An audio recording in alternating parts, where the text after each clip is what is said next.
Entonces, primeramente hablemos de lo que es la columna de fraccionamiento. Aquí en nuestro diagrama podemos ver un diagrama de la torre de destilación, pues usando un condensador total. Ahorita vamos a ver qué es un condensador total. Bueno, tenemos que una columna de fraccionamiento o fraccionador consiste en una carcasa cilíndrica dividida en secciones por una serie de bandejas perforadas, un rehervidor y un condensador, las tres partes de la torre de destilación. La mezcla líquida a separar se introduce en la columna cilíndrica más o menos al centro. Por literatura siempre me va a decir que la alimentación está más o menos hacia el centro, ¿vale? Entonces, la columna en sí está dividida en dos secciones. La sección rectificador, ¿sale? Donde ahí solamente sucede la parte de enriquecimiento, ¿sale? Entonces, en algunos libros de texto van a encontrar ustedes como sección de rectificación y en algún otro libro van a encontrar ustedes que va a ser la sección de enriquecimiento, ¿sale? Entonces, la sección sobre la placa o plato de alimentación se denomina sección rectificadora, hasta por la parte de arriba del plato de alimentación, en la que el vapor se lava para eliminar el componente menos volátil con el líquido devuelto a la columna desde la parte superior, mejor conocido como reflujo, ¿sale? La sección de rectificación también se denomina sección de enriquecimiento, ya que la alimentación se enriquece en esta sección, debido a que el producto o el destilado superior es más rico del componente más volátil de la alimentación. Bueno, la parte de abajo del plato de alimentación se le conoce como sección de extracción. También hay unos libros que manejan como stripping la parte de la sección de empobrecimiento. Aquí en español, pues simplemente sección de extracción. Sabemos nosotros que es la sección de empobrecimiento, ¿sale?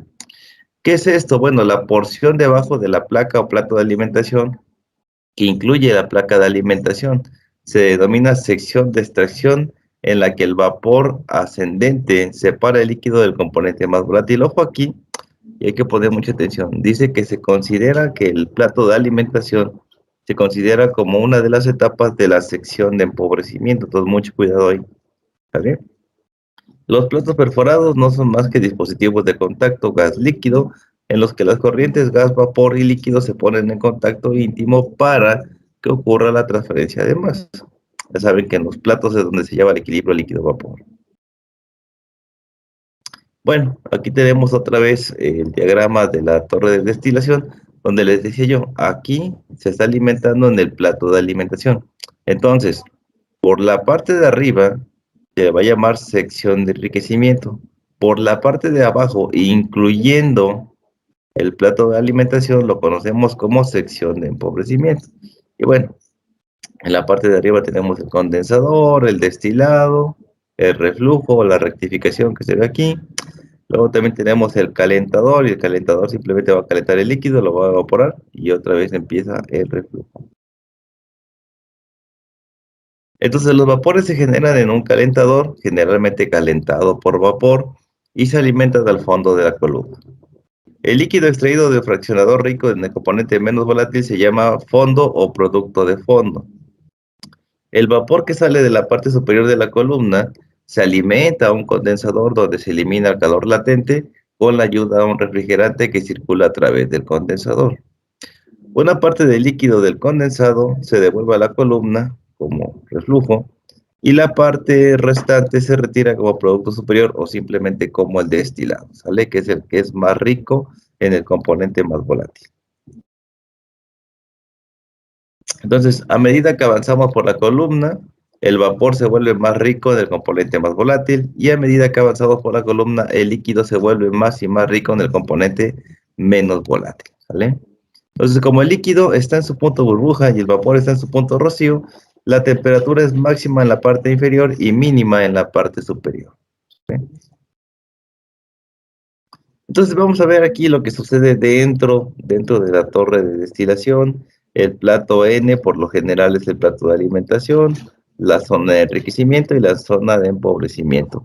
Entonces por aquí estamos viendo plato N-1 y N más 1. ¿Sale? Entonces mucha atención para los cálculos que se van a hacer a continuación. Y se consulte la figura donde los platos están numerados en una serie de arriba hacia abajo, de aquí para acá. Pero chéquense que todo está trabajando a contracorriente. Les decía yo, el líquido baja mientras que el vapor sube. Entonces no vamos a romper nunca ese equilibrio, ¿sale? Tenemos el plato N como el líquido está bajando, tenemos por la parte de abajo Ln por Xn, ¿sale? Como aquí se va enriqueciendo del componente menos volátil, pues tenemos entonces N más 1, Xn más X más 1. Por arriba del plato de alimentación tenemos Ln menos 1, Xn menos 1, y así conforme vayamos subiendo, ¿no? Ln menos 2 y Xn menos 2, ¿sale? Entonces, considere el plato N como el plato ideal desde la parte superior a contracorriente. El plato N menos 1 está está inmediatamente encima del plato N, y el plato N más 1 está inmediatamente debajo del plato N. N menos 1 y N más 1. Siempre se van a expresar así. Entonces, en cada plato hay dos corrientes de fluido diferentes que no están en equilibrio. Miren, tenemos la parte líquida y la parte de vapor en cada uno de los platos, ¿sale? Entonces se pone en contacto íntimo, se lleva a cabo la transferencia de masa, las fases se separan y finalmente las dos corrientes de fluido dejan el plato en equilibrio entre sí. Entonces llega una corriente, llega la otra, se empiezan a separar y luego lo que pasa es que la corriente de vapor pasa al siguiente plato y la corriente líquida pasa al siguiente plato, ¿sí?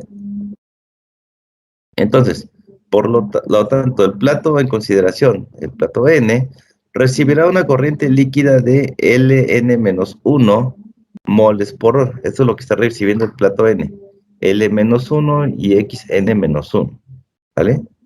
Y una corriente de vapor con Bm más 1, que viene de acá, esta va a subir por acá, entra por acá, y de composición Yn más 1, ¿sale? Entonces está recibiendo esta y esta. Llega al equilibrio, solamente las fases, pues, siguen al siguiente plato. Esta va al siguiente plato y esta de aquí va al siguiente plato, ¿sale? Entonces las corrientes líquidas Ln de composición Xn y la corriente de vapor Bn y de composición Yn dejan este plato para los platos N más 1 y N menos 1 respectivamente en equilibrio entre sí. Entonces no estoy hablando nada raro, simplemente el equilibrio es lo que sucede cuando llega una corriente líquida y una corriente gaseosa en esos platos, pues sucede el equilibrio y respectivamente cada uno de ellos va pasando a la siguiente etapa. Entonces, cuando el vapor del plato N más 1 entra en contacto íntimo en el plato considerado con el líquido del plato N1, las sustancias difusoras se distribuyen entre las fases. Su composición tiende a cambiar para alcanzar valores de equilibrio, ¿sale? Entonces, durante el proceso de intercambio, parte del componente más volátil se vaporiza del líquido Ln más 1, disminuyendo la concentración del líquido de Xn-1 a Xn, ¿sale? Y parte del componente menos volátil se condensa del vapor como Bn más 1, aumentando la concentración desde Yn más 1 hasta Y1, ¿sale? Ya saben, el vapor va subiendo y se va enriqueciendo. El líquido va bajando y se va empobreciendo del componente más volátil. Entonces, en la columna, como el líquido está en su punto de burbuja y el vapor está en su punto de rocío, el calor para vaporizar el componente más volátil del líquido es suministrado por el calor liberado en la condensación del componente menos volátil, ¿ok? Entonces, por lo tanto, el efecto neto es que el componente más volátil se transfiere al vapor que sube desde el líquido que baja por la columna, ¿ok? Mientras que el componente menos volátil se transfiere al líquido que baja del vapor que sube por la columna, ¿vale? Entonces las composiciones en fase líquida y de vapor aumentan a lo largo de la temperatura, perdón, a lo largo de la altura de la columna con respecto al componente más volátil y por lo tanto la temperatura va disminuyendo, ¿sale? Entonces la temperatura del plato N es menor que la, del plato N más 1 y mayor que la de la placa N más 1. O sea, hacia arriba va disminuyendo y hacia abajo va aumentando la temperatura. ¿Hasta aquí alguna pregunta de lo que vimos? Prácticamente seguimos hablando de lo mismo. Los líquidos bajan, los vapores suben, la temperatura en la parte de arriba va disminuyendo por cada etapa, mientras que la parte del líquido pues va aumentando cada etapa que va bajando. Pero bueno, pregunta, chau.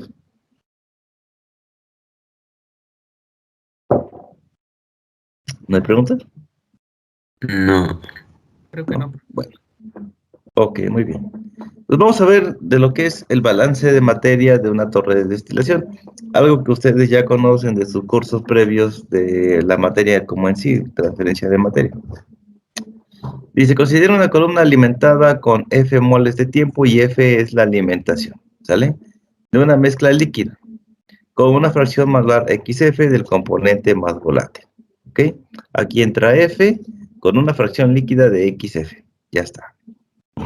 Supongamos que D de composición XD se retira como producto destilado, entonces vamos a tener aquí en esta parte el destilado y en esta corriente vamos a tener D y XD, listo. Se retira como un destilado, perdón, y W de composición XW se retira como producto de fondo de la columna, entonces aquí va a ser W y vamos a tener XW en esta parte de acá, ¿vale? Entonces, consideremos lo siguiente. Bueno, primeramente tenemos el balance global de materia. Tenemos que la alimentación es igual al destilado más el producto de fondo. Entonces no se sorprendan de las letras que ven. Cuando me toca dar balance de energía en mis cursos, por lo general me gusta preguntarles mucho el ¿por qué tú interpretas aquí F? ¿Por qué pones D y por qué pones W?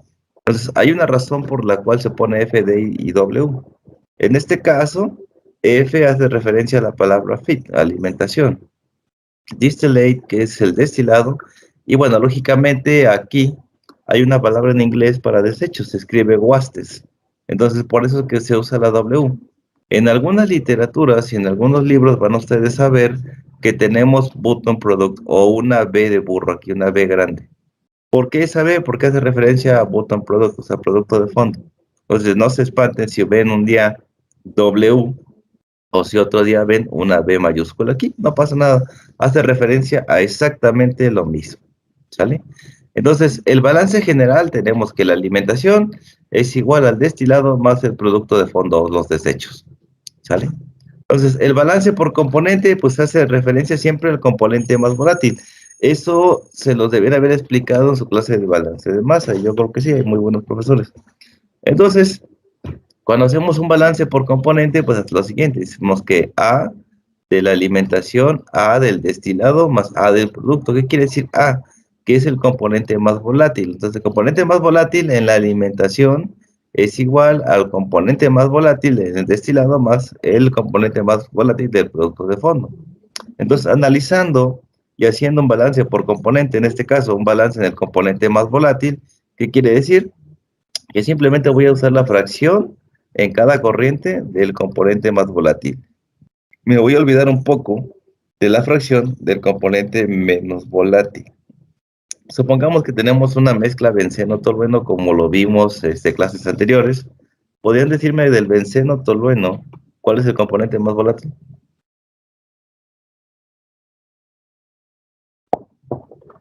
Es el benceno. El benceno. Entonces, ¿qué significa XF? Hay que entender todo esto. Sería la composición del compuesto más volátil en la alimentación. Ok, muy bien. Es la fracción del componente más volátil en la alimentación. ¿Y XD? Pues lo mismo de la fracción molar, o no sé si puede ser también fracción másica. Puede ser, pero vamos a usar mole siempre. Ujú. Ujú. Entonces sería la fracción molar del componente más volátil en el destilado. Y Y XW. XW sería la fracción molar del componente más volátil en los desechos o en el producto de fondo. Ok, muy bien, sí. Entonces siempre XF, XD y XW van a hacer referencia al componente más volátil.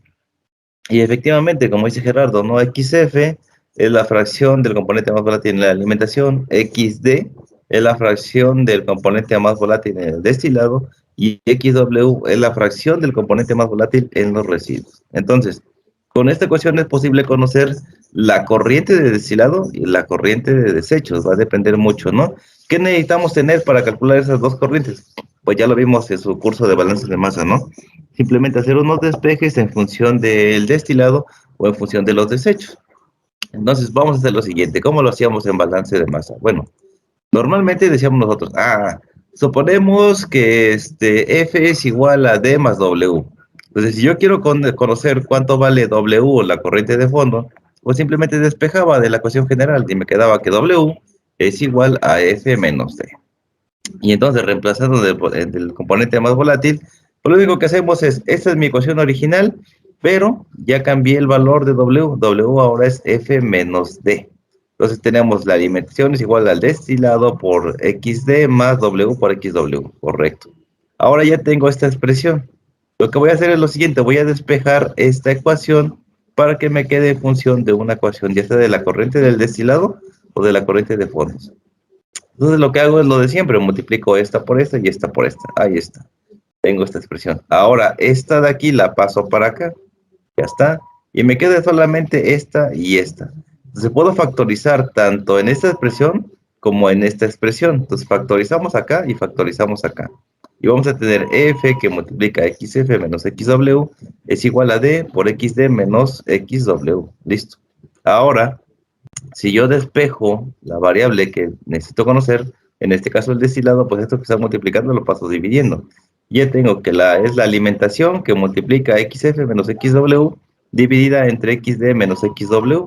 Es una expresión definitiva y para todo lo que quieran hacer de cálculos para la torre de destilación, siempre vamos a conocer la corriente del destilado con esta ecuación. Yo quiero suponer que en su curso de balance de materias hicieron algo así y no tenían que estar sufriendo cada que hacían un problema y volver a calcular los despejes. Simplemente esta es la expresión para calcular la corriente del destilado, siempre y cuando conozca yo la corriente de alimentación, la fracción del componente más volátil en la alimentación, la fracción del componente más volátil en los productos de fondo y la fracción del componente más volátil en el destilado. Porque conozca yo esas 4 variables, puedo calcular D y no necesito estar haciendo cada uno de estos cálculos cada vez que yo tenga que hacer un problema de destilación. Entonces simplemente voy y agarro esta que está aquí.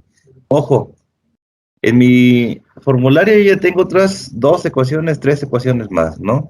La primera, el balance general. La segunda, el balance por componente. Y ahora la tercera es cómo calculo yo esta parte del destilado. Esta va a ser mi ecuación y me voy a olvidar de estar despejando a cada rato que tenga que hacer yo un problema de destilación. Entonces simplemente aquí tengo esta ecuación que va a ir lógicamente al formulario. Lo mismo va a suceder para el caso de los productos de fondo o los desechos. Es simplemente despejar ahora D. D va a ser igual a F menos W, reemplazar aquí y hacer exactamente lo mismo que tengo acá. Y miren, hice lo mismo, planteé las ecuaciones de la misma manera. Ahora simplemente despejé para W, esta que está multiplicando pasa para acá dividiendo. Y la expresión para W va a ser igual a la alimentación que multiplica XD menos XF entre XD menos XW. Nótese que no es lo mismo. Esto es para los productos de fondo y esto de aquí es para el destilado. Hay un pequeño cambio bien ligero, pero si tú te confundes al momento de hacer los cálculos, pues todo va a estar mal, ¿no? Aquí tenemos XF y aquí XD. Pues aquí tenemos XD y aquí tenemos XF. Y aquí tenemos XD menos XW. Nótate que esa parte de aquí es exactamente la misma, ¿sí? XD menos XW. Lo único que va a cambiar es la parte de aquí arriba. Aquí va a ser XD y aquí va a ser XF. Es lo único que cambia para la parte de cálculo de los productos de fondo. ¿Sale? Entonces tenemos para D y tenemos para W. Y ya les ahorré más del 25% en el examen. Tenemos una relación más y otra más que va al formulario, que es la relación de reflujo. La relación de reflujo se denomina con la letra R, y R es igual a la corriente líquida o la corriente L entre el destilado. O sea, L entre D es R o el reflujo, la relación de reflujo. ¿Sale? Ahorita vamos a ver aquí, es un poquito importante. Reflujo interno y reflujo externo, lo vamos a ver un poquito más adelante. Entonces tenemos que L son los moles sobre tiempo del líquido devueltos a la parte superior de la columna como reflujo. Esto es L. Aguas aquí, mucho cuidado porque aquí viene lo padre. Entonces, esta relación de reflujo también se conoce como la relación de reflujo externo. Entonces, Si yo en el examen te digo, la relación de reflujo, no te digo nada más. Relación de reflujo es igual a 2.1. Ok, muy bien. Pero si yo te digo relación de reflujo interno, es algo completamente diferente, no es esto. ¿Sale? Pues esto de aquí es relación de reflujo o relación de reflujo externo, eso es R mayúscula y es igual a L entre D. Y hasta ahí. Pero si yo no te digo que es relación de reflujo externo y te digo relación de reflujo interno, es otra cosa completamente diferente. No confundir, y se los hago énfasis ahorita antes de que empiecen a hacer los cálculos en sus tareas. Entonces, la relación de reflujo externo es R igual a L entre D. Ya saben que L son los moles sobre tiempo de líquido devuelto a la parte superior, la parte líquida que se regresa en la parte superior de la torre. ¿Vale? Bien, entonces tenemos otra, que es la relación de reflujo interno. ¿Sale? La relación de reflujo interno, ustedes pueden poner R mayúscula subíndice I, RI, relación de reflujo interno, es igual a L entre B. ¿Sale? Si B es la velocidad de flujo molar en moles sobre tiempo de vapor que sale de la parte superior de la columna. Entonces aquí ya podemos ver más a detalle, mejor que acá, que yo les decía, es que es L, esta es L y luego tengo B, pero ¿cuál es cuál? Esta va a ser L y esta va a ser B. ¿Por qué esta es L? Acuérdense que siempre tiene que entrar como vapor al condensador y luego ya sale como un líquido. Entonces, para la relación de reflujo interno, tenemos que RI es igual a L entre B, o sea, esta corriente entre esta que está aquí. Esa es la relación de reflujo interno, mientras que para la relación de reflujo interno, vamos a tomar simplemente como esta y esta, ¿sale? Esta parte de aquí la que vamos a tomar como relación de reflujo externo, la de interno va a ser esta parte que viene de aquí para acá. Entonces, te repito, no es lo mismo relación de reflujo externo que relación de reflujo interno. Posiblemente a mí en el examen se me ocurra ponerte la relación de reflujo interno es 140 kilomoles sobre hora, por ejemplo, ¿no? Esa es una forma de decir, pero eso no es R, no es R del reflujo externo, es RI, relación de reflujo interno. Entonces, mucho cuidado, no confundir reflujo externo con reflujo interno. Reflujo externo, L entre D, reflujo interno, L entre V, ¿sale? Entonces se conoce como la relación de reflujo interno, o sea que para poder usar relación de reflujo interno, yo tengo que tener el valor de L o de B o calcularlo con cualquiera de mis ecuaciones que voy a ver más adelante. ¿Puedo calcular L? Sí, puedo calcular L. ¿Puedo calcular B? El vapor, claro que puedo calcular el vapor. Todos son simples balances de materia. Entonces, el balance de materia alrededor del condensador, o sea, alrededor de esta parte de aquí, vamos a ver el balance de materia alrededor de aquí. Ya vimos el balance de materia a lo que es toda la columna de destilación. Pero vamos a ver qué pasa alrededor del condensador.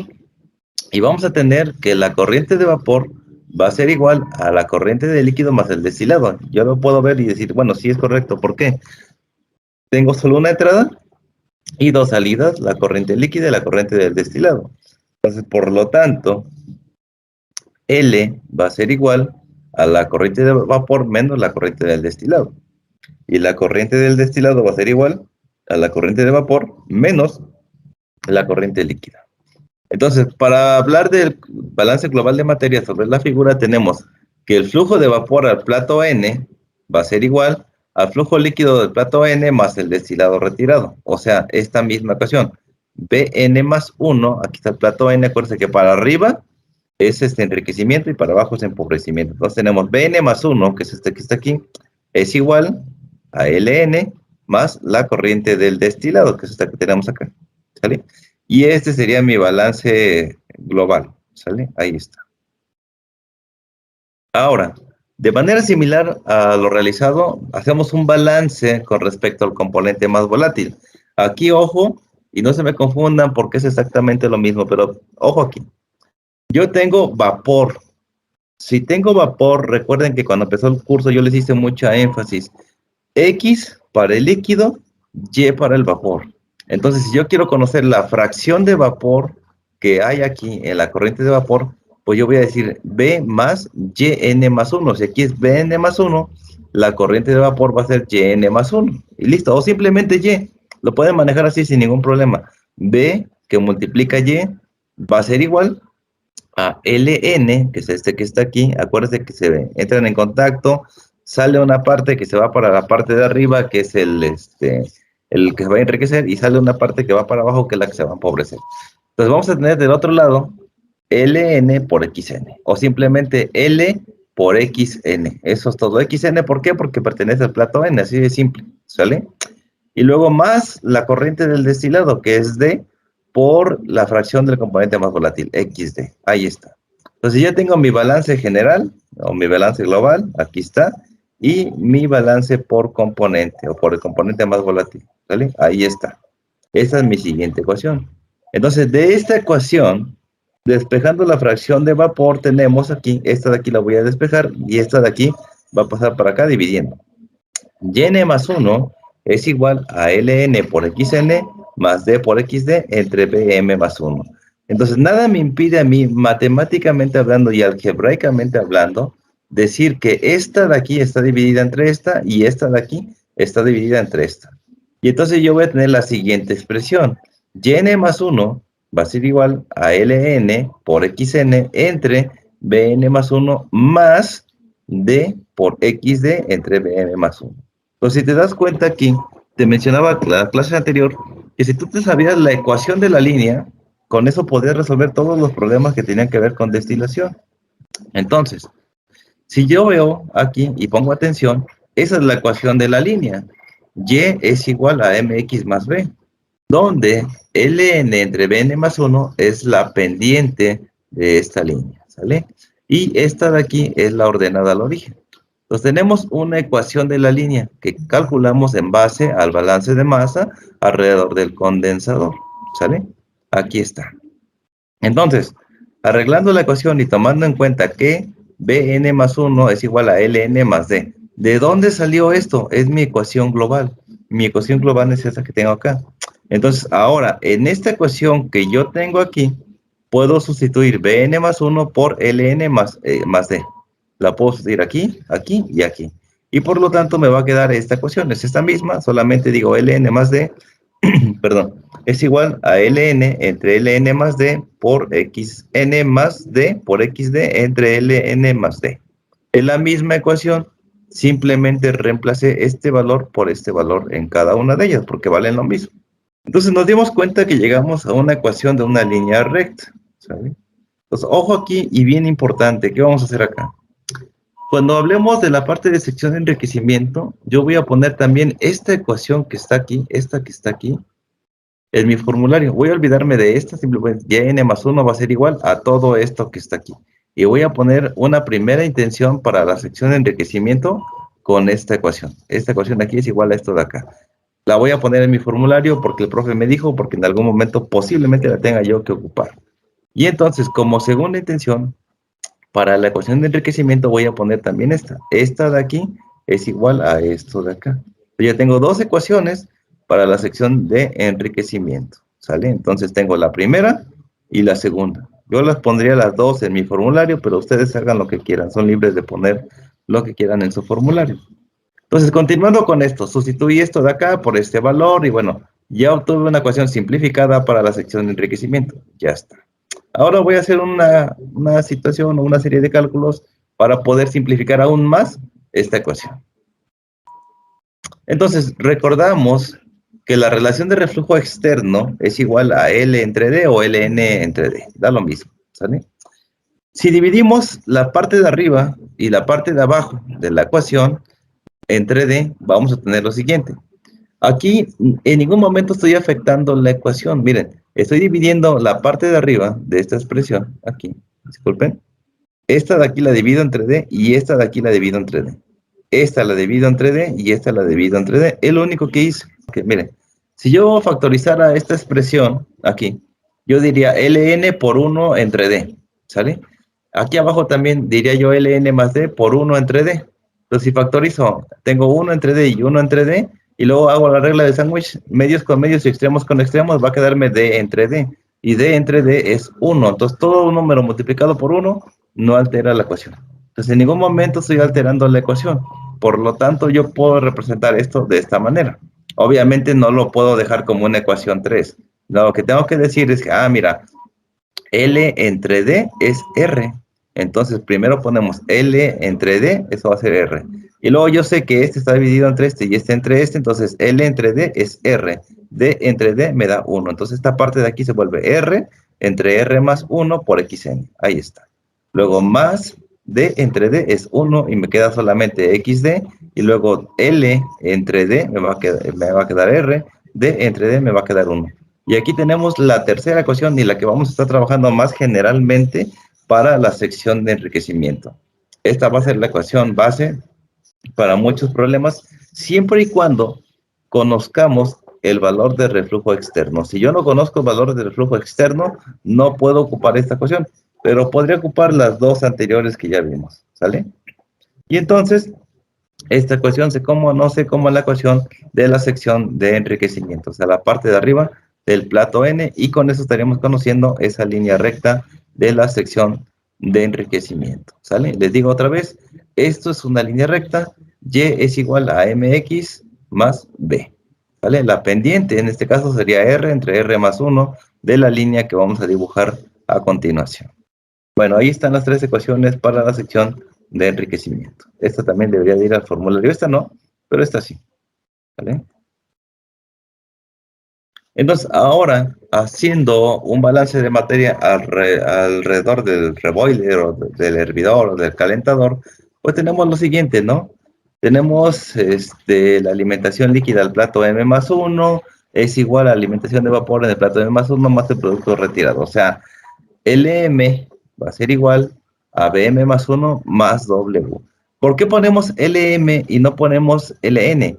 Porque una cosa es la parte superior y otra cosa es la parte inferior. Entonces, la parte inferior la vamos a nombrar LM para no confundirnos con LN, que ya se encuentra en la parte de enriquecimientos. LN, y en este caso también no ponemos BM más 1, sino BM más 1 para diferenciar entre las dos ecuaciones, ¿sale?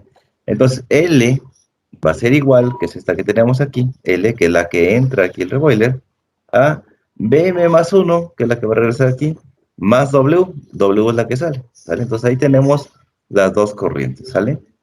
Entonces, de manera similar, hacemos un balance con respecto al componente más volátil. Si tengo LM, la fracción lógicamente va a ser XM. Si yo tengo BM más 1, voy a tener el lado de vapor YM más 1, mientras que para la parte de W voy a tener XW. ¿Sale? Bien. Hasta aquí tenemos un balance general y un balance por componente. Listo, ya tengo mis dos ecuaciones.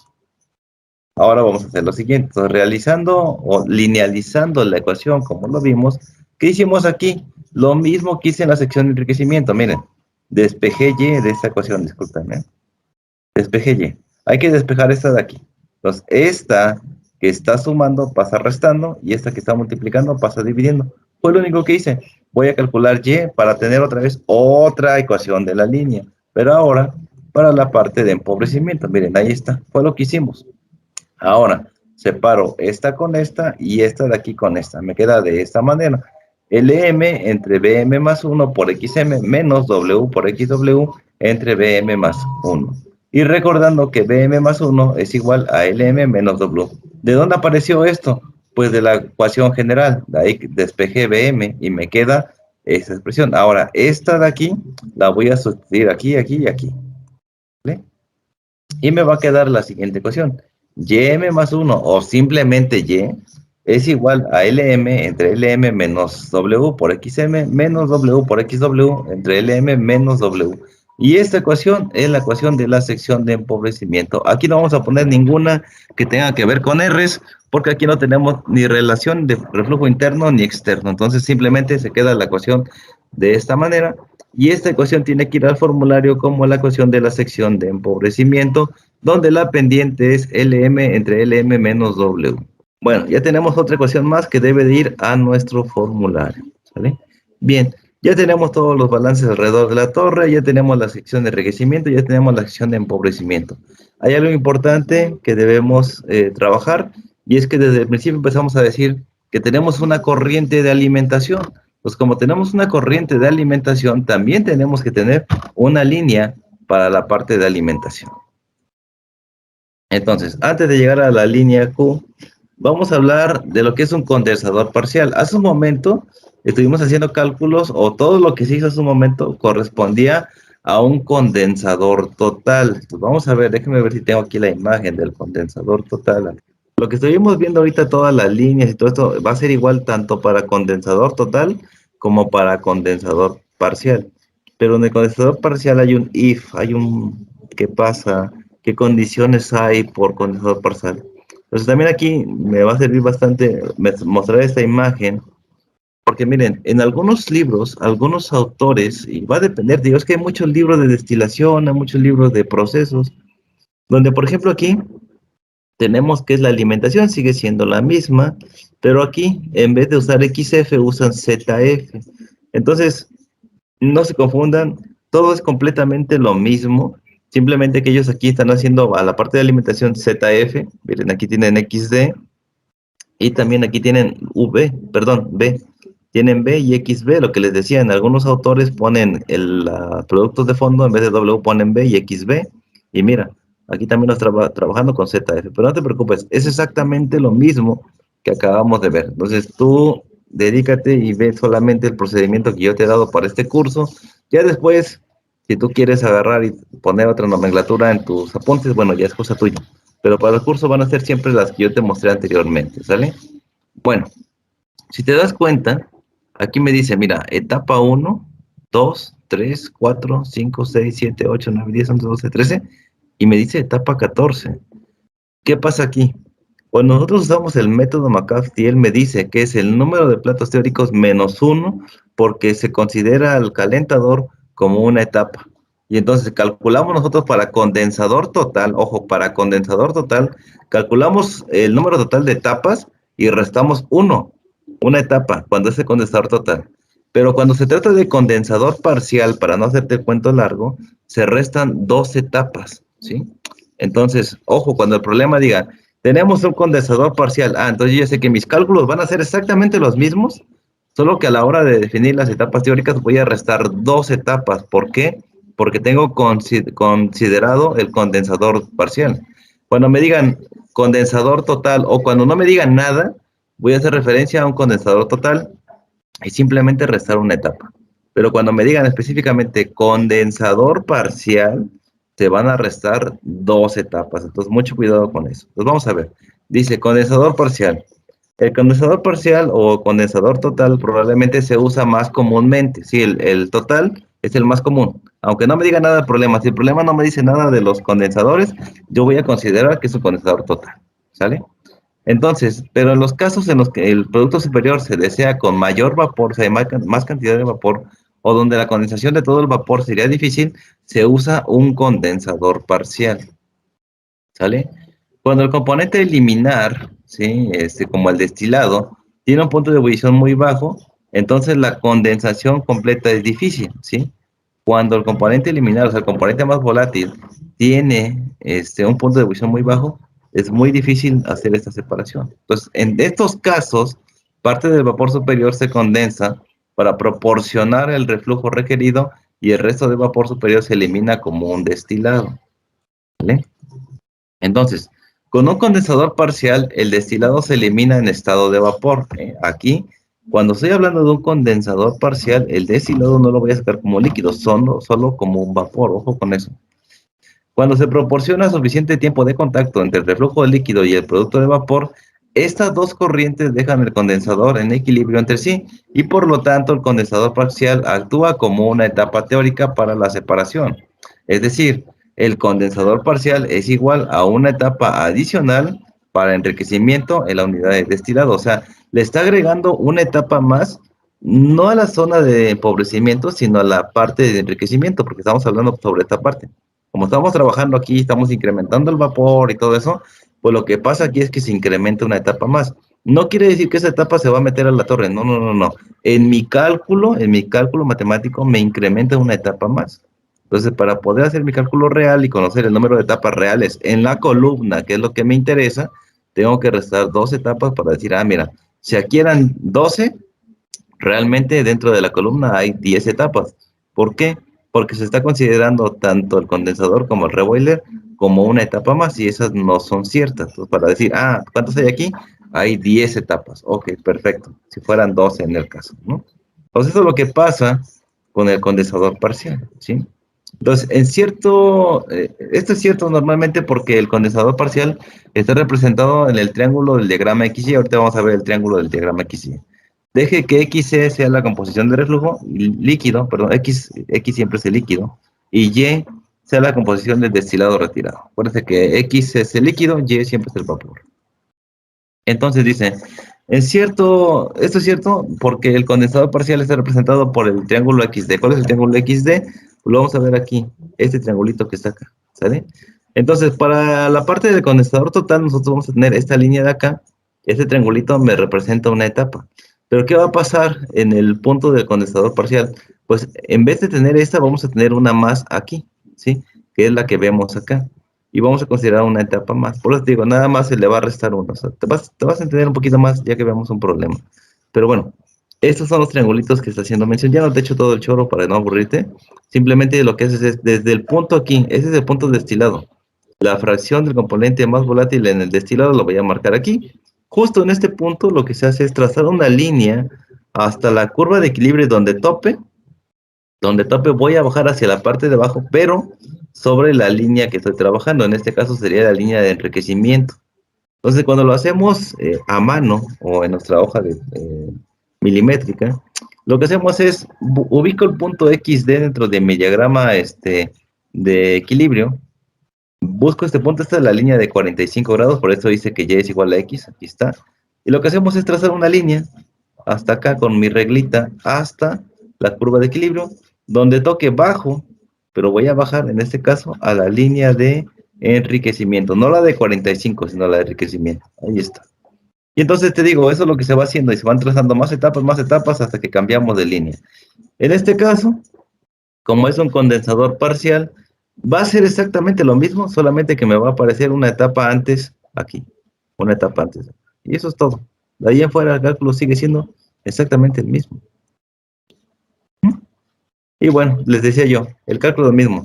Sección de enriquecimiento sigue siendo la misma. Aquí me dice un if. Dice, la única diferencia es que XD se reemplaza por YD, en este caso de la corriente de gas. Pero, sabemos que el punto YD y XD en la línea de 45 grados se encuentran exactamente en el mismo punto, porque aquí Y es igual a X. Entonces no pasa nada si tú calculas un condensador parcial con XD o YD. ¿Por qué? Porque este valor y este valor son exactamente lo mismo. Yo lo que hago a veces para no confundirlos y no meter tanto ruido, pues simplemente calculo de la misma manera, simplemente que al final resto dos etapas, ¿sí? Entonces, esta y esta son exactamente la misma. ¿Por qué? Porque esta y esta en mi línea de 45 grados valen exactamente lo mismo. A la izquierda tenemos un condensador total, ¿sí? Entonces aquí en el condensador total no se toma en cuenta al condensador como como una etapa. Simplemente estamos 1, 2, 3, 4, 5, 6, 7, 8, 9, 10, 11, 12. Y entonces aquí sí restamos nada más una. En el caso del condensador parcial, miren, tenemos ahí considerada esta como la etapa 1 y esta como la etapa 14, ¿sí? Entonces es la única diferencia.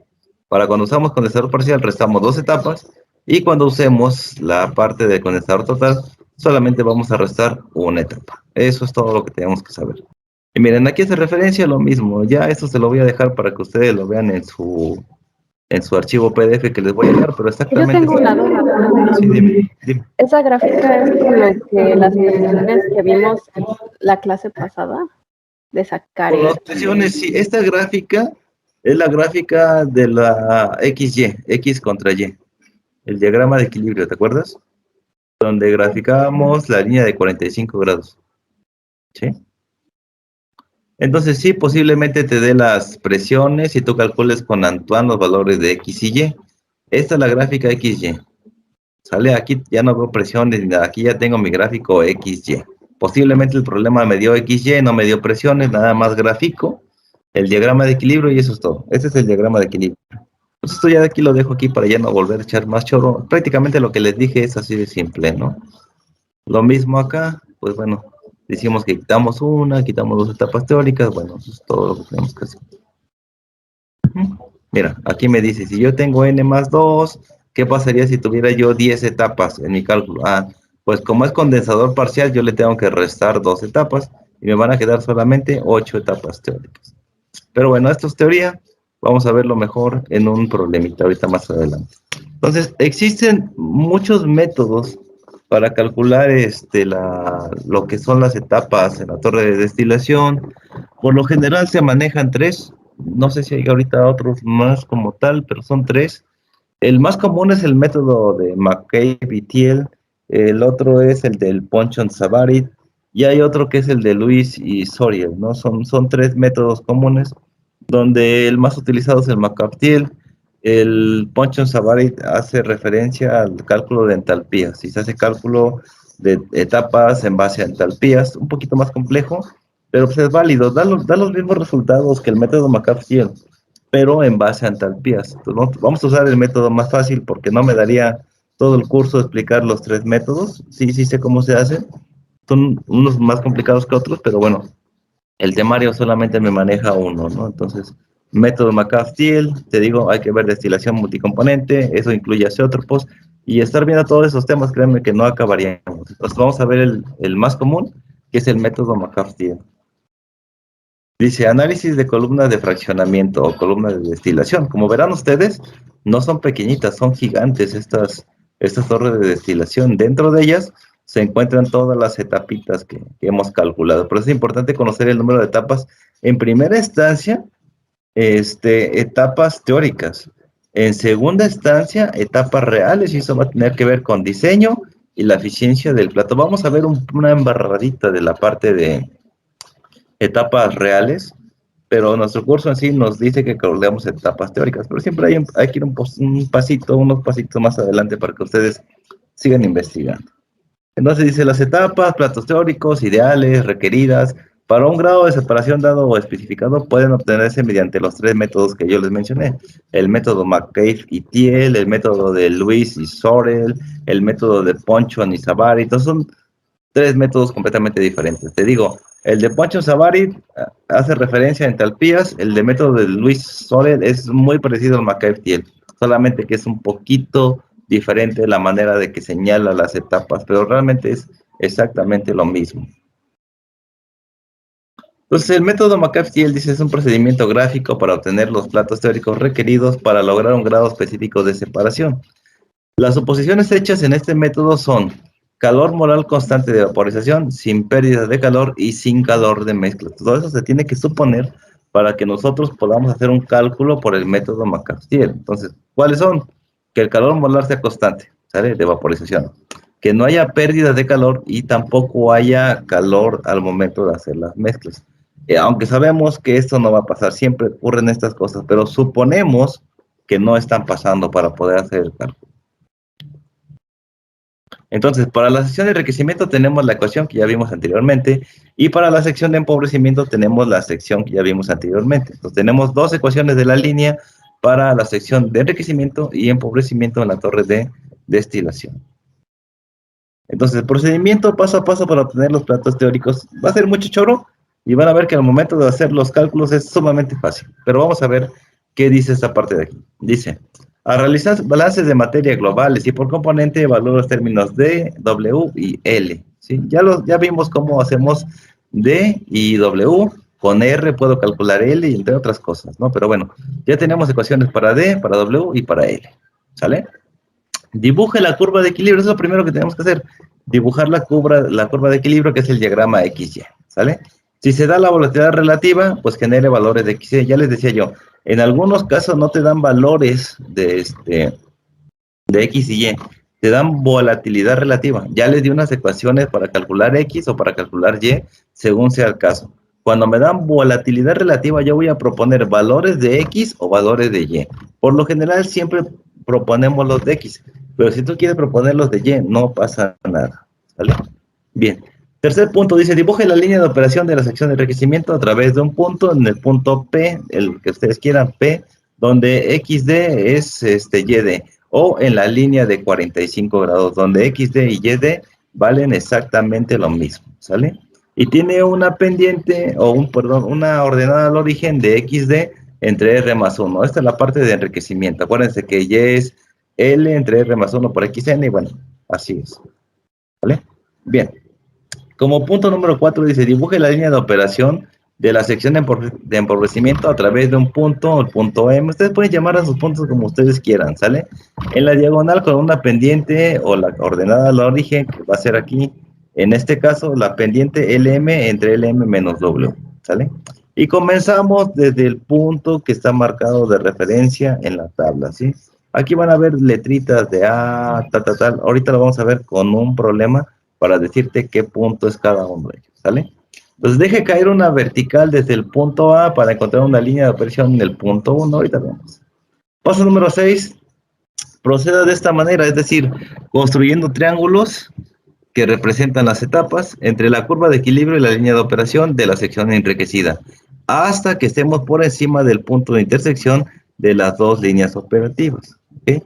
Una vez que crucemos este punto de intersección, construye los triángulos entre la curva de equilibrio y la línea de operación de la sección de empobrecimientos. Vamos a saltar de la línea de enriquecimiento, saltamos a la línea de empobrecimiento.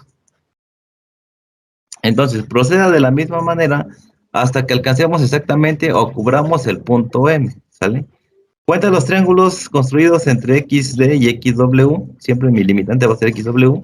Cada triángulo en el diagrama XY representa un plato teórico. Si el número de triángulos construidos es N, entonces N representa el número de platos teóricos incluido el reboiler, ¿sale? Es lo que yo les decía, se considera el reboiler en condensador total, ¿sale? Entonces, lo que vamos a hacer es restar un plato, ¿sí? N-1 representa el número de platos teóricos en la columna para lograr el grado deseado de separación. O sea, le quitamos la parte del calentador para tener el número total de platos. Entonces, ¿cuáles son las limitaciones de este método? Bueno, no se utiliza cuando la volatilidad relativa es menor que 1.3. Ojo, ¿eh? Si yo le doy una volatilidad relativa de 1.2, posiblemente ya con eso resolví el examen, simplemente poniendo que no se puede resolver por el método McCarthy porque la volatilidad es menor de 1.3 o sea mayor que 5. Si yo te pongo una volatilidad de 5.3, pues puede ser que ya no sea posible, pero, me dice que sea mayor que 5. Si yo te pongo 5, posiblemente sí pueda ser posible la separación, entonces ojo con eso. No se utiliza cuando se requieren más de 25 etapas teóricas, aunque aquí esto es de la parte que nos menciona el Jacoporis. Sí se pueden usar más de 25 etapas teóricas en el método McCarthy. Entonces, ojo con eso, no se vayan mucho con lo primero que leen, ¿sale? No se utiliza cuando la relación de reflujo o de funcionamiento es inferior a 1.1 veces la relación de reflujo mínima. Ojo aquí. Aquí estamos metiendo otra definición más, que es la relación de reflujo mínima. Ojo aquí. ¿Sale? Bien. Entonces tenemos plato de alimentación y línea de alimentación, que es lo que te decía. Ya conozco yo la sección de enriquecimiento, ya conozco yo la sección de empobrecimiento, pero me falta una línea más en mi diagrama. Dice, el plato en la que se introduce la alimentación se denomina plato de alimentación. La alimentación a la columna puede introducirse como un líquido subenfriado, un líquido en su punto de ebullición o su punto burbuja, parcialmente vaporizado, a vapor saturado en su punto de rocío o como vapor sobrecalentado. Son las maneras en las que se puede introducir una alimentación a la columna de destilación. Entonces, la condición de la alimentación introducida en el plato de alimentación altera los caudales de fase, ¿sale? La introducción de la alimentación como líquido subenfriado y líquido en su punto de burbuja aumenta el caudal del líquido en la sección de extracción, o sea, en la sección de empobrecimiento, ¿sale? La alimentación parcialmente vaporizada aumenta el caudal de vapor en la sección de rectificación y también el caudal de líquido de la sección de extracción, ¿sí? ¿Sale? Entonces, la alimentación como vapor saturado y vapor sobrecalentado aumentan el caudal de vapor en la sección de rectificación, o sea, en la parte de arriba. Entonces, aquí tenemos más o menos cómo se ve esto. Dice, los caudales de fase dentro y fuera de la placa de alimentación para diversas condiciones de alimentación se muestran en el esquema siguiente.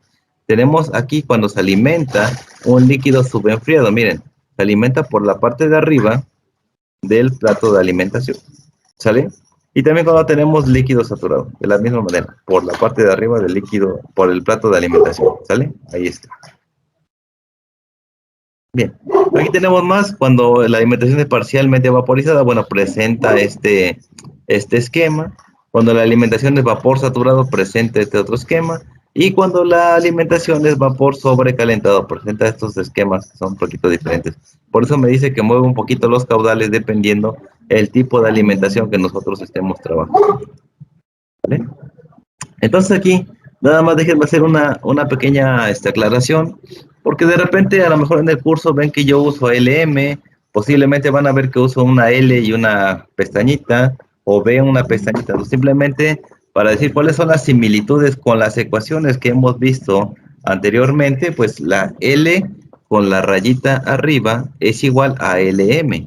Y esto lo menciono porque también en algunos libros de texto aparece L con una pestañita aquí, y en algunos casos aparece como LM. Entonces, L pestañita es igual a LM, la V con la comita es igual a BM, la L solita es igual a LN, la V solita es igual a BN. Entonces, si nosotros usamos cualquiera de estas variables, se debe de entender de qué estamos hablando. Por eso digo, estas son las similitudes entre los libros que yo estoy trabajando. Entonces, de repente van a ver L con acento, B con acento, la L solita, la B solita, pero cada una de ellas son equivalentes a estas. Entonces yo pondría en mi formulario, si tienen confusión en algunos casos, pondría todas estas de acá para que no tenga confusión más adelante. A veces es más fácil manejar esta que estar poniendo LM, pero al final es como a ti te guste y como tú prefieras.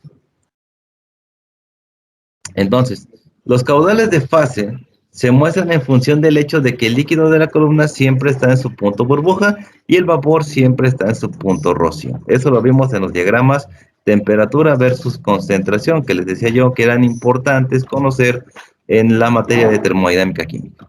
¿Sale? Entonces, para calcular el cambio en los caudales de fase mediante la introducción de alimentación, que introduce un factor Q, ¿sale? Ese factor Q va a ser bien importante de aquí en adelante, ¿sí? Entonces, otra vez, para calcular el cambio en los caudales de fase mediante la introducción de la alimentación, se introduce un factor Q. Y cuando hablemos de Q, siempre vamos a estar haciendo referencia a la línea de alimentación. Entonces, la constante Q, Q minúscula en este caso, es una medida de la condición térmica de la alimentación y se define como el número de moles de líquido saturado que resulta en la sección de separación para cada mol de alimentación introducido. Se maneja Q minúscula para mi caso porque por lo general yo siempre tomé la nomenclatura del Jankopoulos, aunque existen otras nomenclaturas. Yo uso esa porque es la más común. Algunos otros libros usan la constante como Q mayúscula, pero va a depender del autor. Y el autor siempre te va a definir sus variables al inicio de cada curso. Entonces, en mi caso, yo manejo Q minúscula. ¿Vale? Bueno, el diagrama de la figura que vemos a la izquierda muestra la relación entre flujos por arriba y por abajo de la entrada de la alimentación. Miren, una cosa es que entre por abajo y otra cosa es que entre por arriba. Antes de continuar con esto, voy a volver a hacer la aclaración. Si la alimentación entra completamente líquida, se introduce por la parte de arriba del plato de alimentación, ¿sí? Si la alimentación es completamente vapor, pues lo que va a hacer es que la alimentación se va a introducir por la parte de abajo del plato de alimentación. Ahora, si tenemos una mezcla líquido-vapor que se está introduciendo en la parte de la alimentación, no vamos a poner dos alimentaciones ni nada. Simplemente se hace una adaptación para que la parte líquida entre por la parte de arriba y la parte de vapor entre por la parte de abajo. ¿Sale? Es lo que pasa ahí. Entonces, por lo tanto, para una alimentación que denominamos F, y ya sabemos por qué F, obtenemos lo siguiente. LM va a ser igual a LN más Q por F. Entonces, ojo aquí. A veces nos preguntamos, ¿cómo calculamos LM? Ah, bueno, la ecuación para calcular LM va a ser simplemente conocer la corriente L más lo que vale Q más el caudal que tengo yo de la alimentación. Entonces ahí está. Con esta expresión calculo yo LM siempre y cuando conozca Q, la alimentación y el valor de L, ¿sí? La corriente que regresa a la torre. BN va a ser igual a BM más 1 menos Q por F, ¿sí? O por la alimentación. Entonces ya tengo las dos maneras de calcular tanto LM como BM, porque luego me preguntan los chavos, oye, profe, no me dio esas variables. Ah, ¿cómo no? Puedes calcularlas, usa tu formulario y calculas todo lo que necesitas. Incluso Q, conociendo esta y esta, yo podría conocer Q sin tanto rollo que vamos a ver a continuación, ¿sale? Entonces son estas ecuaciones ahora para que podamos conocerlas mediante el conocimiento de la variable Q, ¿sí? Entonces cuando la alimentación es parte líquida y parte vapor, Q es la fracción líquida de la alimentación. Ojo aquí, y bien importante, le voy a hacer énfasis aquí. Cuando la alimentación es una parte líquida y una parte vapor, el valor de Q es la fracción de la alimentación líquida que se está introduciendo. Si yo digo, tengo una alimentación donde tengo que esa alimentación, el 30% es líquida y el 70% es vapor. Ah, ¿cuánto vale Q?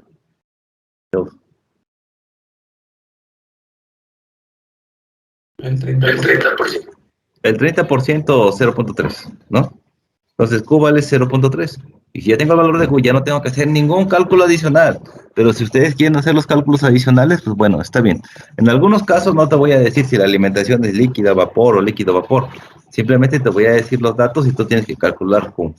Pero si te dice que la alimentación es 30% líquida, yo sé que Q es 0.3 y me evito todo el cálculo de Q.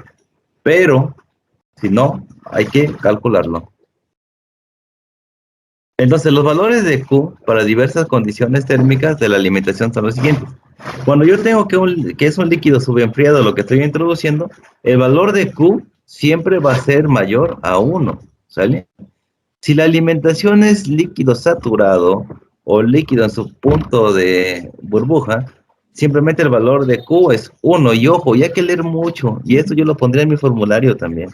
Porque hay que leer qué me está diciendo el texto. A veces me dice que entra como líquido saturado, a veces me dice que la alimentación entra en su punto burbuja, y ahí me tienes calculando Q, cuando realmente sé que Q es igual a 1. Pero mucho ojo, hay que tener mucho cuidado de cómo leemos, ¿sale? Si la alimentación es parcialmente vaporizada, o sea, parte es evaporado, es una mezcla líquido-vapor, el valor de Q va a estar entre 0 y 1. O sea, puede ser el valor de Q 0.1, 0.5, 0.6, 0.7, 0.8, 0.9, 0.99 incluso. Pero no puede ser 0 y no puede ser 1 cuando es una mezcla líquido-vapor, ¿sale? Cuando la alimentación entra como vapor saturado, y ojo, porque a veces el problema, una alimentación que entra como vapor saturado, bla, bla, bla, bla, y resulta que estamos calculando Q, y al final de cuentas, para ese caso, Q es igual a 0, cuando la alimentación es un vapor saturado. Y cuando un vapor es un vapor sobrecalentado, ojo aquí, cuando es un vapor sobrecalentado, Q va a ser menor que 0. Entonces, en este caso, pues puede ser menos 0.1, menos 0.2, menos 0.3, siempre y cuando sea un vapor sobrecalentado. Entonces, ojo, aquí ya tengo dos bien papitas que me debo de aprender de memoria. Líquido saturado o líquido en su punto de ebullición y vapor saturado. Líquido saturado, Q igual a 1. Vapor saturado, Q igual a 0. Lo demás tendríamos que calcularlo pues ya en base a los valores que tengamos. ¿Vale? Bien, entonces el valor de Q para cualquier condición de alimentación particular se puede calcular a partir de lo siguiente. Q es igual al calor necesario para vaporizar un mol de alimentación en las condiciones de entrada, entre el calor latente molar de vaporización de la línea de alimentación. Entonces, si la alimentación entra en su punto de ebullición, ojo aquí, y hasta ni lo puse en rojo para que se equivoquen. Si la alimentación entra en su punto de ebullición o, decíamos acá, como líquido saturado, el valor de Q es igual a 1, ¿sale? Entonces la ecuación puede escribirse en términos de las entalpías. Para calcular Q, necesito conocer estas entalpías, esta que está aquí. Entonces, esto es aquí la entalpía de vaporización menos la entalpía de alimentación, entre la entalpía de vaporización menos la entalpía del líquido. Que también esto va a ser igual al Cp, en este caso del vapor, por la temperatura final menos la temperatura de ebullición entre el calor latente de alimentación, ¿sale? Esta ecuación es la ecuación que nosotros vamos a usar para calcular Q en caso de que no la tengamos, ya sea esta o esta que está aquí. ¿Sí? Entonces, finalmente tenemos que esta es la ecuación que va a ir a nuestro formulario para tener el valor de Q, donde decimos que HV es la entalpía de alimentación al punto de rocío. Oh, órale, al punto de rocío, entalpía al punto de rocío. HL es la entalpía de alimentación al punto de ebullición. Ah, ok. Y HF es la entalpía de la alimentación en las condiciones de entrada. Entonces, aquí bien importante. Bueno, sigamos, esta es la ecuación. Y entonces, bueno, el punto de intersección de las ecuaciones de la línea de operación de enriquecimiento y de empobrecimiento en una gráfica XY se obtienen de la siguiente forma. Ay, es mucho relajo ahí, la intersección entre las dos líneas, BM menos N es igual a tal, Esto es mucho relajo. Yo te dije anteriormente que son dos líneas, ¿no? Entonces vamos a ver. Es padre ver lo que dicen los libros y nos meten un montón de choro y cosas. Ahorita dejen que abra mi archivo en Word para decirles cómo está. Yo estoy hablando de dos líneas, tanto la línea de enriquecimiento, aquí está, como la línea de empobrecimiento, aquí están. Y de repente me dicen, ay, a ver, identifica en qué punto se intersectan esas líneas. Ah, pues yo sé, tomé un curso de álgebra con Román Reina o con quien sea que hayan tomado el curso, y Román Reina o quien sea siempre se explican estas dos. Les decía yo, esta es la ecuación de la línea, esta es la ecuación de la línea. Yo puedo decir que esta para mí es la de enriquecimiento y esta es la de empobrecimiento. Entonces, ¿cómo calculo el punto de intersección? Pues lo único que tengo que hacer entre esas dos ecuaciones, tanto la de enriquecimiento como la de empobrecimiento, pues decir, bueno, ¿cuál es M1, cuál es M2, X1 y X2, B1 y B2? Entonces yo lo que hago es igualar las Y's, Y1 y Y2, la de enriquecimiento y la de empobrecimiento. YN más 1 y YM más 1, que son iguales. Entonces, voy a poner la pendiente 1 por X más B1 y aquí la pendiente 2 por X más B2. Entonces, con esos datos, yo voy a conocer bien, papa, el punto de intersección de las dos líneas, ya sea la de enriquecimiento y empobrecimiento, ya sea la de alimentación y el enriquecimiento, ya sea la de empobrecimiento y la de alimentación, las líneas que ustedes quieran. Al final, las tres líneas convergen en el mismo punto, pero solamente necesito dos para conocer en qué punto se intersectan. Ya te dije, puse mi ecuación para enriquecimiento y para empobrecimiento. Lo único que hago es que voy a cambiar esta M, esta B, por las variables. En este caso, miren, ¿cuál sería la pendiente de cada una de ellas? Déjenme regresar a mis ecuaciones. La de empobrecimiento, esta LM entre BM más 1 es la pendiente, ¿sale? O la de enriquecimiento, R entre R más 1 es la pendiente, o también esta de aquí, LN entre LN más D es la pendiente. Esta es la pendiente, esta sería M1 o M2, como tú la quieras ver. Sería M1, aquí sería X, y aquí sería B1. Así simple, son estas de acá.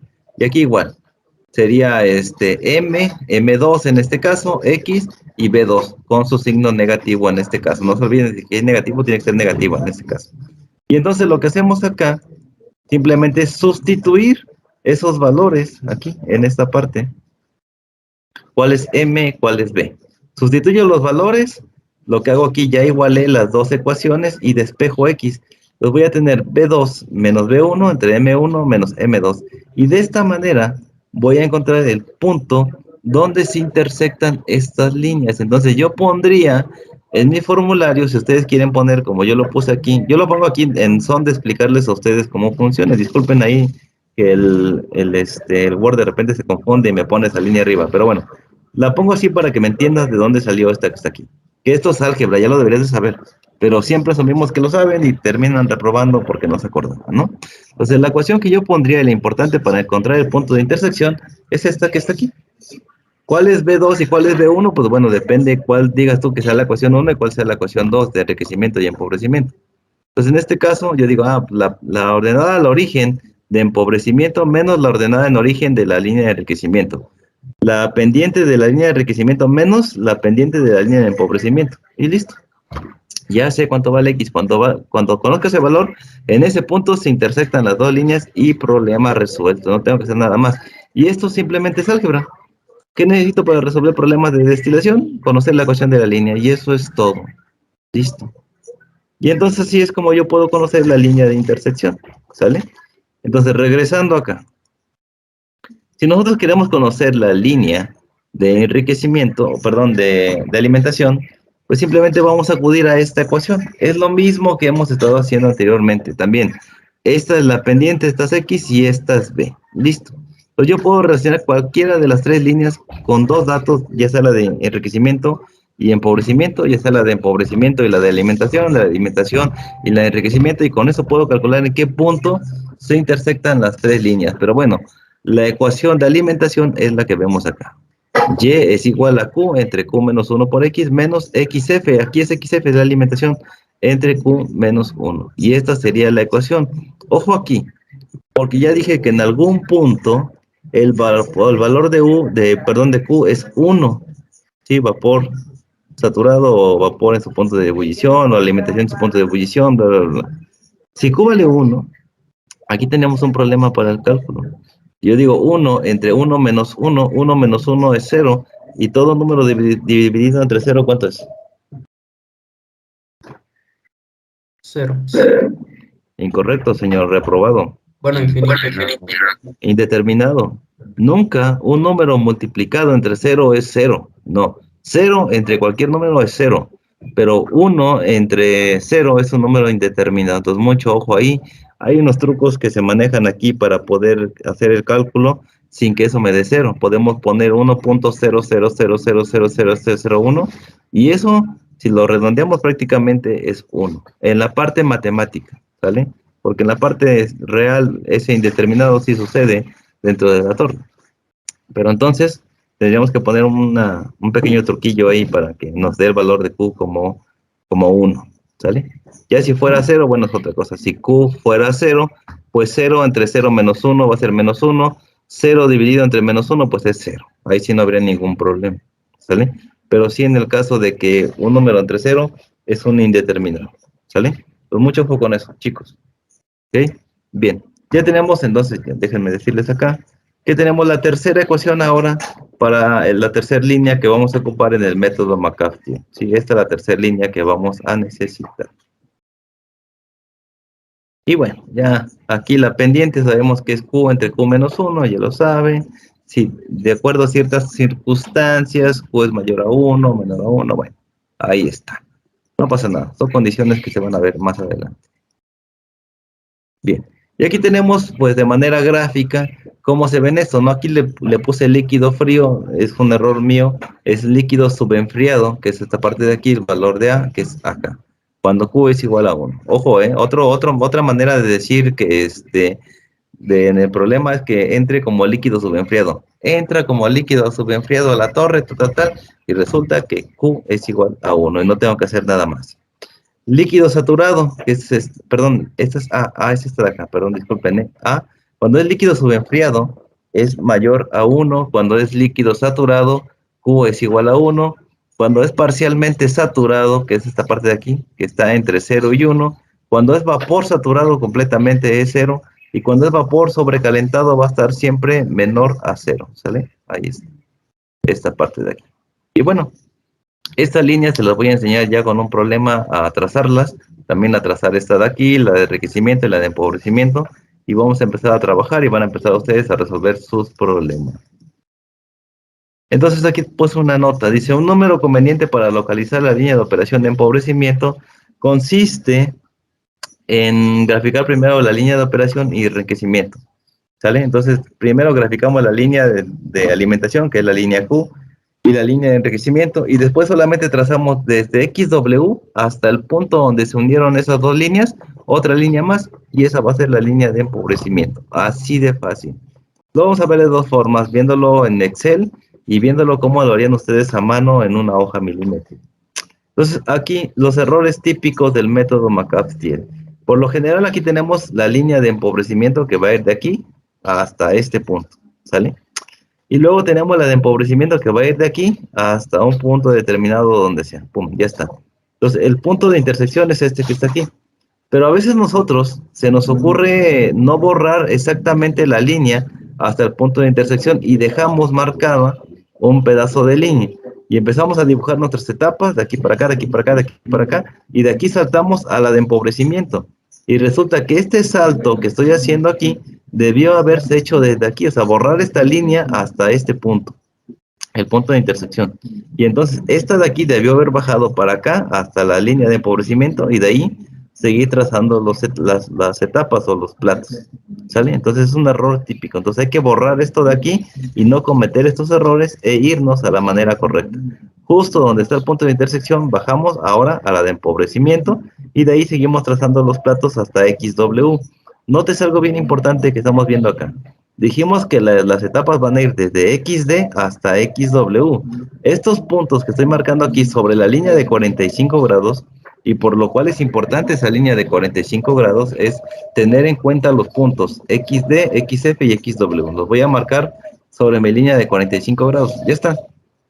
Siempre la línea de enriquecimiento parte desde el punto XD en la línea de 45 grados. La línea de empobrecimiento siempre parte desde XW desde la línea de 45 grados, ¿sale?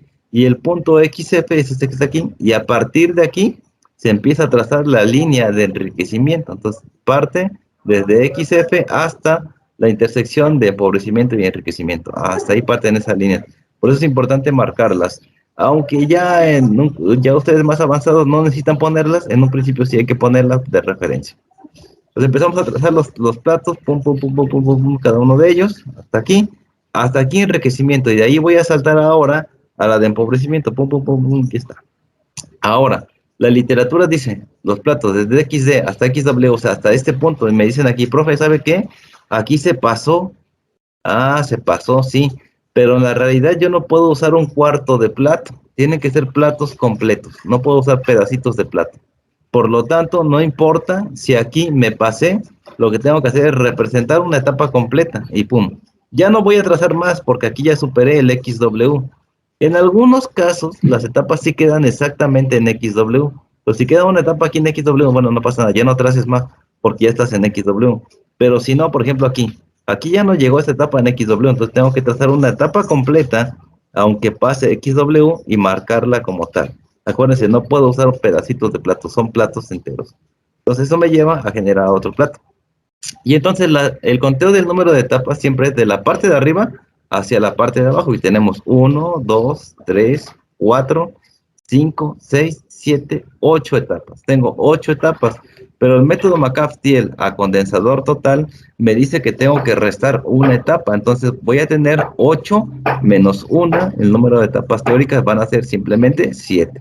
Esas van a ser las etapas que yo necesito. ¿Sale? ¿Cómo determino el plato de alimentación? Bueno, el plato de alimentación se determina donde se intersectan las tres líneas. Donde se intersectan las tres líneas es el plato de alimentación. En este caso, la de alimentación, la de enriquecimiento y la de empobrecimiento se unen aquí. Aquí está fácil decir que es el plato número 5, el plato de alimentación, porque está un poquito pasadito aquí de la línea. Entonces aquí ya sé que este pertenece al plato número 5. Pero ¿qué pasaría si supongamos, no vamos a hablar de otro ejemplo, supongamos que el punto de alimentación sea este punto que está aquí, la esquinita aquí? Ahí está el punto de alimentación, o bueno, ahí está donde se intersectan las tres líneas, en ese punto, aquí. ¿Cuál plato sería el de alimentación si se topan las tres líneas justo aquí, donde cae este plato? ¿Cuál sería el plato de alimentación, el 3 o el 4? El 4. ¿Por qué el 4? Porque es preferible que esté cerca del centro, ¿no? Sí, bueno, está cerca del centro, sí es correcto, es el 4. Pero acuérdense que ahí está empezando el plato número 4 y está terminando el plato número 3. Entonces yo no puedo poner una etapa donde termina el plato número 3, sino que tiene que ser donde empieza el punto número 4. Entonces siempre vamos a tomar de referencia donde empieza el plato para decir que es el plato de alimentación. En este caso es correcto, dice su compañero. El plato de alimentación es el 4 porque aquí está empezando el plato 4. Aquí ya el plato 3 terminó, entonces ya ahí el plato 3 ni lo pelamos. Lo que va a empezar a contar a partir de este punto es el plato número 4. Entonces, el plato de alimentación sería el punto número 4. En dado caso, que nos quedara la línea de los 3 puntos aquí, en la mera esquina. Entonces, si es en la mera esquina, el plato de alimentación va a ser el que está aquí, el plato número 4. En este caso, se alcanza a ver bien porque está pasadito de la esquina, entonces la alimentación es en el plato número 5. No solamente en esos casos que llega a pasar que de repente quedan las 3 líneas justo en la esquina y no sabemos si es el 3 o el 4, sino que siempre va a ser, en ese caso, el que sigue, el plato número 4. ¿Sale? Muy bien. Y eso es lo que tenemos que tener bien en cuenta. ¿Sale? Bien. Entonces aquí les decía yo, el plato de alimentación es el plato número 5. Entonces cuando les diga, determine cuál es el plato de alimentación, ustedes van a ver en qué punto se unieron las 3 líneas y qué número de platos es el que está ahí. Y me van a decir, bueno, si es el 3, el 3, si es el 6, el 6, si es el 7, el 7, bueno, el que corresponda. En este caso era el plato número 5. Entonces el plato número 5 está la alimentación. ¿Sale? Entonces, bueno, aquí ya les decía, el número de etapas es n-1, ya no me habito todo este choro, calculé 7 etapas, entonces el plato de alimentación es el número 5, y listo, quítense de problemas.